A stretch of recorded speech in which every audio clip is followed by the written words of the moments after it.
going to talk about how to analyze pressure drop in valve flows using ANSYS CFD. Few things before we proceed. I would like to mention that all of you have been muted as you joined the webinar. So if you have any questions, please feel free to submit it to the chat window, and at the end of the webinar, I'll try to address some of these questions. If I'm unable to do so at this time, I'll try to follow it up via email afterwards. If you are a New York or New Jersey resident, then you can earn continuing education credit if you attend the full webinar and complete a survey at the conclusion of the webinar. Today, we are not going to have any polls. We have a few more e-learning topics coming up in the future. You can get the details of these at our website at caei.com and also register for those. Okay, so in today's agenda is about trying to solve a valve flow problem. So I'm going to give you an overview of a typical valve flow problem. And following that, we're going to set up the CFD analysis for that. We're looking into the details of the geometry requirements, the meshing requirements, and then dig deeper into the solver settings. And for this, I'm going to use ANSYS CFX. And at the end of, after you're done with the solution, we'll look at the data and post-process it using CFD Post. Here, I'm going to look at both quantitative and qualitative data. All right, so what you're looking over here is a typical ball valve. So you can see the geometry of the valve. This is in the center. It's connected to two pipes. So I'm going to consider the whole setup for the simulation. The reason for that is that the pipe extension helped me to set up a well-posed boundary condition. I can make sure that my incoming flow is fully developed and the exit is far away so that it doesn't affect the flow within the valve. And we'll just discuss briefly about that later on. So if you look at the valve geometry, it's pretty straightforward. As you can see, as the ball valve will turn, it can lead to a partially closed condition or a fully closed condition, and depending on how close it is, it can regulate the flow through the valve. Now, this is a typical problem where you will see a pressure drop. In an ideal case scenario, what you will find is that you would expect that the pressure is completely recovered at the end, at the exit of the valve, but that's not true. In reality, we always have some pressure loss in this kind of systems. Now, the reason pressure loss occurs is due to some resistance to the flow. This could be because of friction, viscosity, roughness, or due to geometry changes such as sudden expansion or contraction. So we're going to examine two different scenarios. One is a fully open case. That would be the case where the valve is going to allow all the flow through it. And another is I'm going to consider a 15-degree closure where it's a partially closed condition. And with the closing of the valve, you expect that there is an increase in the losses due to that. Before we proceed, we are going to look at one more characteristic of the flow, which is called the Reynolds number. Now, as you know, the Reynolds number is essentially the ratio of the inertial forces to the viscous forces. It's essentially a function of the fluid density, velocity, some characteristic length, such as the diameter, and the viscosity. So if the reason you consider the Reynolds number is if the Reynolds number is sufficiently high enough, the flow can turn turbulent. And typically for a pipe flow, it could be the critical Reynolds number is around 2300. So in that case, you need to make sure that your model also considers turbulence when it's solving the problem. Okay, a couple of prerequisites before we proceed. I'm assuming that all of you are familiar with Design Modeler and meshing tools. If you are not, then I would recommend that you take a look at some of our previous e-learning sessions. This is available at the resource library at our website and also on our YouTube channel. Okay, so first things first, let's look at how the geometry will look like. We can extract, based on the geometry, we can extract the fluid domain, and it will give you essentially a flow-through domain like this. Now, the second thing to do is to defeature all the small features. I removed some of the blends, which I don't think is going to be affecting the flow physics. I removed those, and then I'm going to modify the flow domain a little bit further in order to make sure that it's compatible with the meshing strategy I'm going to develop. So one thing to look over here, this is a flow-through domain. It has two pipes which are essentially cylindrical, and here what I'm going to do is decompose into three parts for two pipes and the valve. And I'm going to talk more in detail what I had done so in upcoming slides. And when you look at the fully open case, the center tube is essentially parallel to the pipes, while when I have 15-degree closure, you can see that the tube is turned slightly, and so there is a change in the cross-sectional area over here. And these, how to extract a flow-through domain and how to decompose the geometry have been covered in a couple of our e-learning sessions. One more thing to consider before you jump into meshing is to look at the boundary conditions and make sure you have identified all the wall regions. So I have an inflow and an outflow, and the rest of the regions is walls. So wherever walls are present, I need to make sure that there is a corresponding inflation layer in order to capture the boundary there. So based on this knowledge, I'm going to devise a meshing strategy. So I'm going to use inflation on the walls, like I mentioned before, to make sure that I capture the boundary layer. And then I'm going to use sweep mesh wherever possible to make sure that not only my mesh has a reduced count, it also gives me a mesh which is aligned to the flow, giving me prism or hex elements, and it gives me a good quality mesh at the end of it. So I'm going to use a sweep mesh for the pipes, and in the center I'm going to use a path conforming mesh, which is going to generate tet meshes. So I can use also element or phase sizing in order to refine the regions on the body.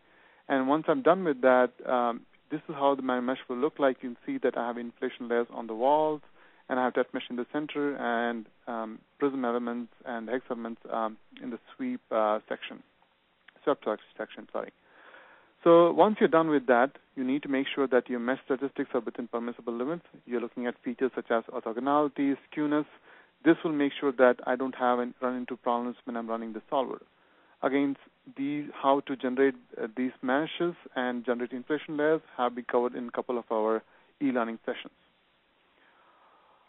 Once I'm done generating the mesh, I'll link it to the ANSYS CFX Solver, and I open the CFX Pre, where I can choose the different kind of conditions I need to set for my solver. I can choose analysis type, the specifications for the flow domain, the different type of boundary conditions, and also the solver settings. And we're going to look into this in detail by taking a demo and working with that. So I'm going to open my project page over here.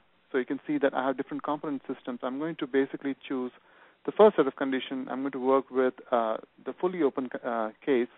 So I have the geometry, which I've defeatured, generated the mesh, and then I linked it to a CFX component system. And then when I open the setup, it opens the CFX Pre, and this is how it will look like. So one thing to note over here, when I decompose my geometry, it gave me three bodies by I meshed it as a single part. So when it is brought into CFX Pre, it is seen as a flow-through mesh. What I mean by that is that although I have three principal 3D regions, if you look at the connectivity, it shows me one-to-one regions, which basically means it's conformally mapped, and the CFX sees it as a single block of mesh. So once you're done with once you're brought in the mesh, second thing to do is look at the analysis type. You can choose it to be a steady state or transient case. Here, the solution, we are expecting it to reach a steady state, so I'm not going to change that, choose a default value for that. Second thing to do is I'm going to insert a flow domain. So I'm going to call it domain and call name flow domain. Once I'm done with that, I need to choose the location for that, which I can choose using either my cursor, or I can choose the whole assembly and specify the location to corresponding to that. Second thing is you choose a domain type. In this case, a fluid domain. The coordinate system is not changed. Once you define the location and the type, next thing to do is define the type of fluid you're going to use.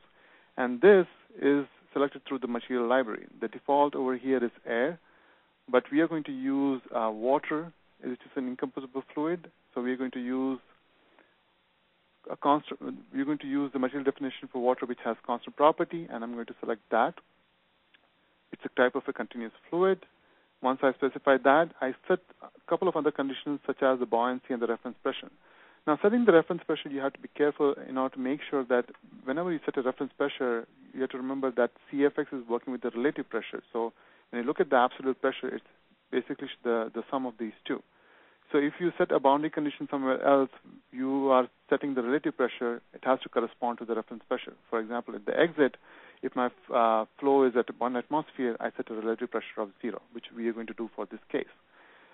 Then I can choose whether or not the flow is buoyant, so I'm going to neglect the gravity effects over here. Once I'm done with that, I move to the Fluid Models tab, where I can set the heat transfer and the turbulence characteristic of the flow. In this case, I have no heat transfers. I'm just going to set it to none. And as I mentioned before, turbulence is present in this case, so I'm going to choose an appropriate turbulence model. In general, this flow will, we expect to see some kind of separation as it exits the valve region. And in general, it's known that the KFSL model does not work very well with adverse pressure gradient or separated flow cases. In this case, it's better to use K omega model, which works very well. So I'm going to choose that, and I'm going to set OK. Next thing to do is set the boundary conditions. So I'm going to insert a boundary in the flow domain, call it inlet.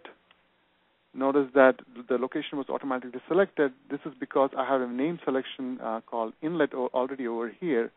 Name selections are interlinked, so any name selection in design model is carried forward to the meshing to the solver if you want. So I would recommend that if you can, try to have as many name selection as possible so that you can group all these individual phases as boundaries. So I can either use the cursor or use the selection dialog box to specify it. Then I can specify the boundary details, such as the mass and the momentum, which could be the speed, the mass flow rate, or the pressure. And I'm going to set the speed to be 1.5 meters per second. I'm going to set apply. Next thing to do, I need to insert an outlet condition. Again, I have a name selection called outlet, and here I'm going to specify the boundary details of static pressure, which I could also specify as mass flow rate or the speed. And I'm going to say relative pressure of 0. That means it's an absolute pressure of 1 atmosphere. Last thing to do is set the condition for the wall. So I call it wall, and I choose two locations for the pipe and the valve separately. And here in the boundary details, I set it to be no-slip wall.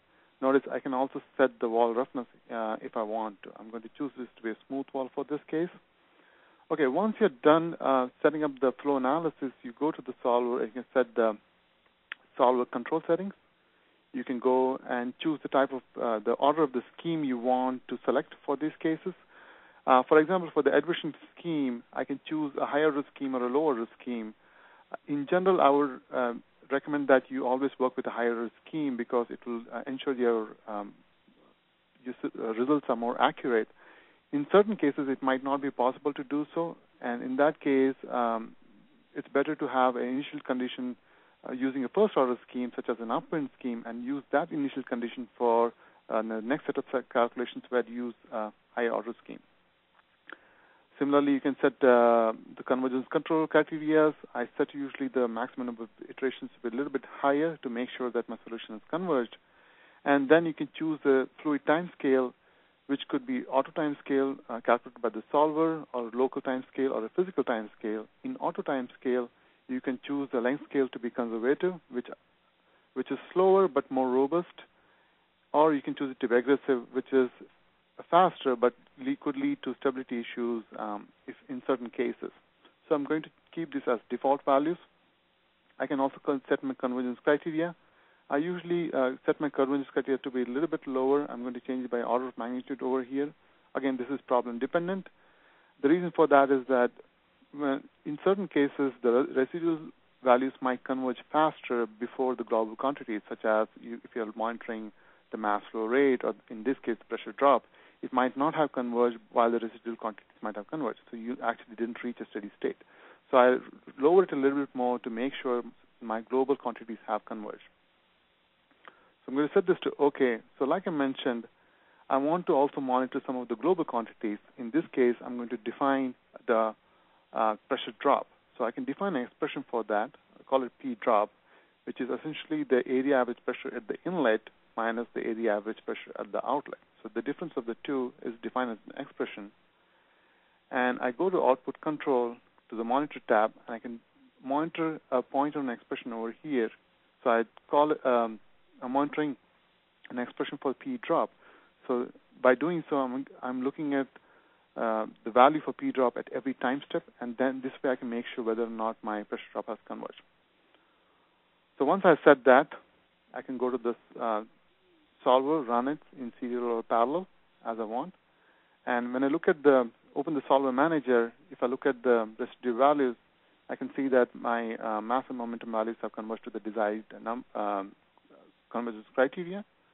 So if I look at the user points, it gives me the pressure drop variation in time, in pseudo time. And you can see that the pressure drop reaches a steady state value in this case, so I know that my solution has converged.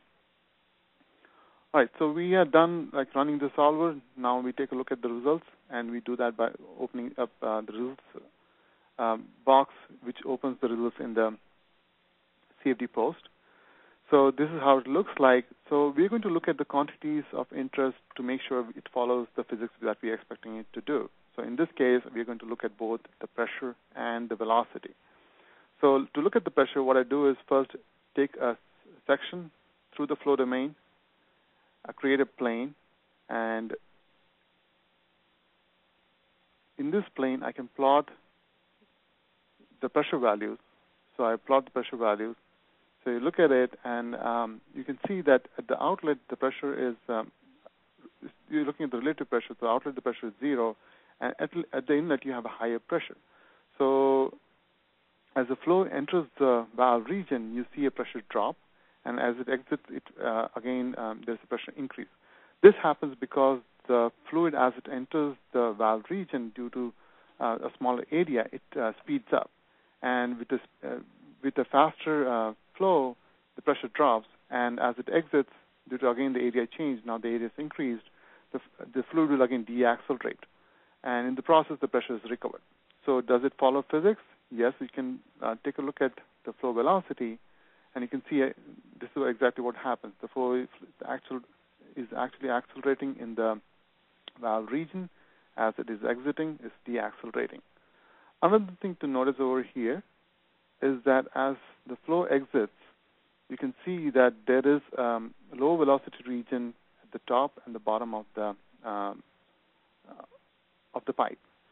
Now, this is the region which corresponds to a small recirculation region which we are expecting to see due to the sudden expansion.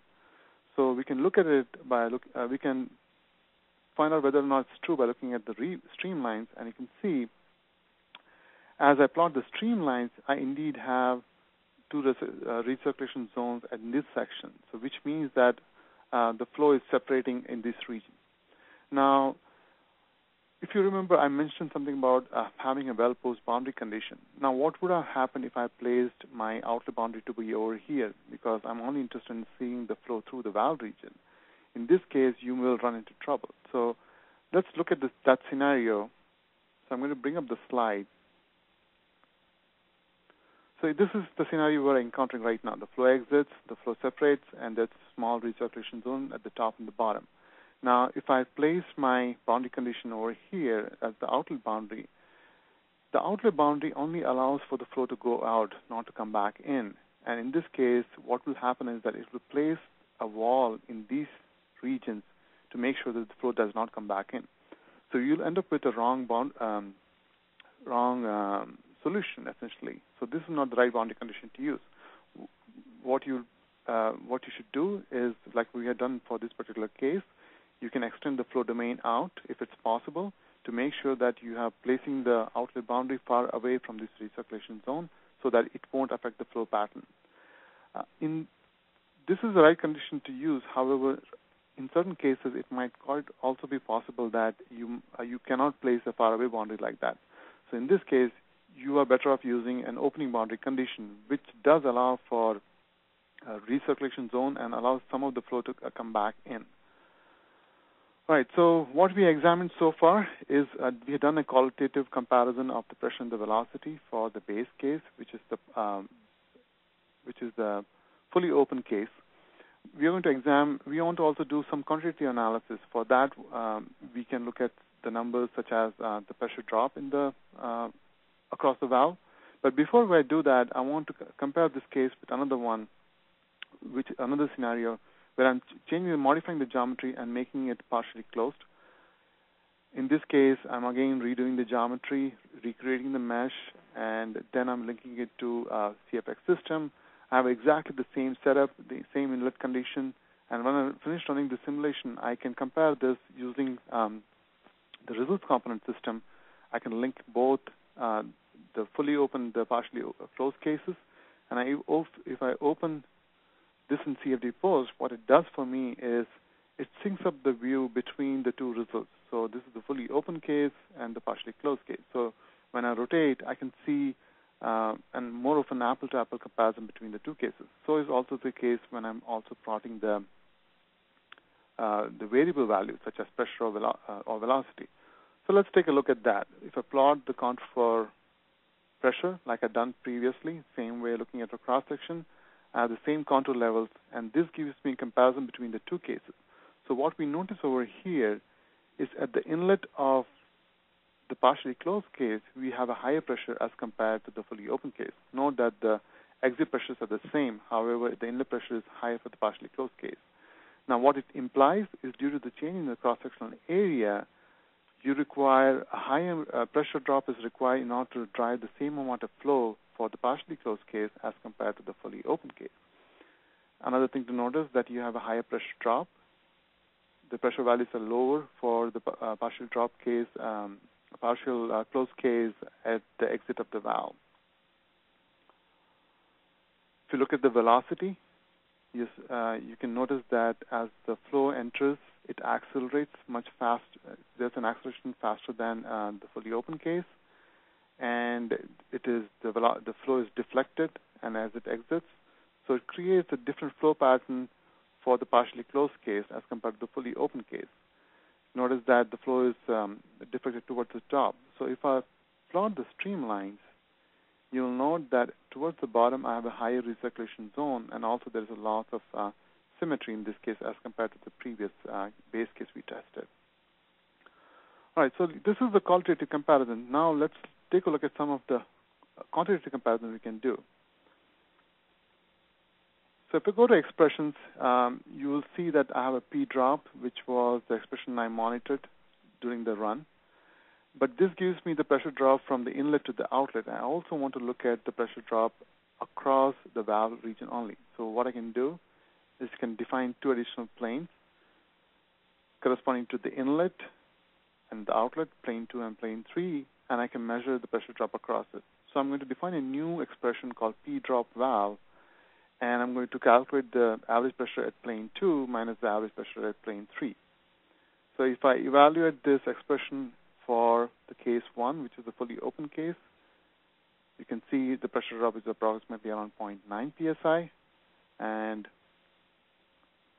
for the partially closed case, this pressure drop is around 3.8. So nearly four times increase in pressure drop is seen for the partially closed case.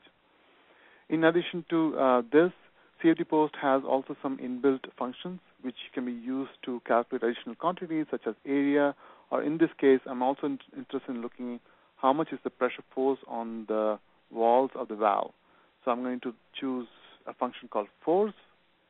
The location for that is the region of the wall and the valve, and I'm going to examine all the cases. Once I do that, I get an integral quantity for force, which is 0.3 for the fully open case and 1.4 for the partially closed case. Again, you see almost a 4 times increase in the pressure force. So using CFD Post, you can do both quantitative and qualitative analysis. So the case we examined just right now is the change to the geometry for the same flow inlet flow. How about a case where we keep the same geometry but increase the inflow rate? How does the pressure drop change with that? So for this, I'm going to choose the partially closed case. So I'm going to set up a case where I'm doubling up the inlet condition. So the inflow is at a higher speed as compared to the the base case, and I'm going to compare the results again over here. So the setup is mostly the same except for the inlet condition, and when I open the results, it will bring up the comparison between the two cases. And here I want to point out another great feature of a CFD post is called case comparison. Now in case comparison, if you make the case comparison active, it will compare two cases. In this case, I'm comparing the higher flow rate versus the lower flow rate. And when I do apply, it will not only synchronize the views, but it also will give me the quantitative difference between the two cases for any variable. For example, if I plot the contours for pressure, you will see, as expected, with a higher flow rate, you also have a higher pressure drop. And you're looking at the same contour values over here. But in the third view, I can get the difference between these two. So how much is difference at the inlet pressure? If you look at these values, it's approximately around 9.4 psi.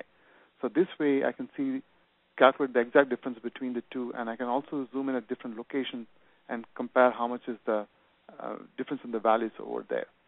Similarly, if I look at the velocity, I can also examine how much higher velocity is obtained in the valve region compared to the base case. So I'm getting nearly 7 meters per second higher velocity for the higher flow rate as compared to the base case.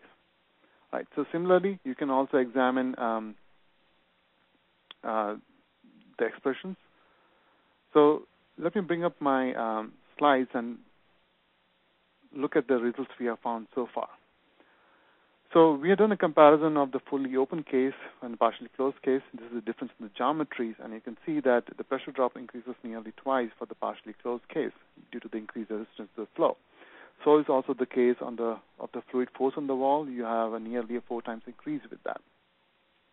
If you examine the different flow rates, you get something similar. With a doubling up of, by increasing the flow rate nearly twice, I also get a 4 times increase in the pressure drop and nearly a 4 times increase in the fluid force on the wall.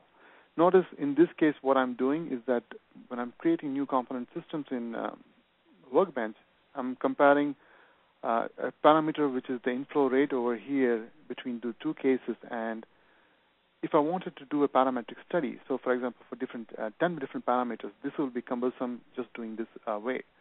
But Workbench has a great feature called usage of design points, and it's very useful for conducting parametric studies. How it is done is by defining some kind of an input parameter. In this case, I'm defining the inlet velocity, for example, and the corresponding output parameter P drop in this case. And I can define different design points. In this case, I can increase it to 2.5, 3.5. I can use the design point feature in order to evaluate all these results, and I can get a table like this. Now, the details of this kind of a parameter study will be covered in one of our future e-learning sessions, where we'll talk about the ANSYS Remote Solve Manager. Okay, one more thing before I wrap up my webinar. Consider a case where there are certain cases where cavitation occurs in the flow. So consider the case where I'm just picking up a hypothetical scenario where the valve is not fully closed. Instead, I've rotated to such an extent where the flow coming in is exiting with a very high speed. And in this case, the pressure in some of the regions in the flow could very well drop to a pressure which is well below the saturation pressure. In this case, what will happen is that the water will cavitate. So in this, you can see this is just a hypothetical scenario where you can see that the pressure is well below the saturation pressure, causing the water to cavitate. And here, you can no longer consider water as a single-phase fluid. You have to make sure that you have the cavitation model included in your calculations, and that will give you the correct physics. So that's it for today's webinar. In summary of what we have done so far, I've given you an overview of a typical flow-through valve, We looked at the geometry and the meshing requirements, and I walked through how you can set the solver settings for this particular problem using the ANSYS CFX. And finally, we used CFD post in order to analyze and compare the results. Here we can do both qualitative and quantitative comparisons.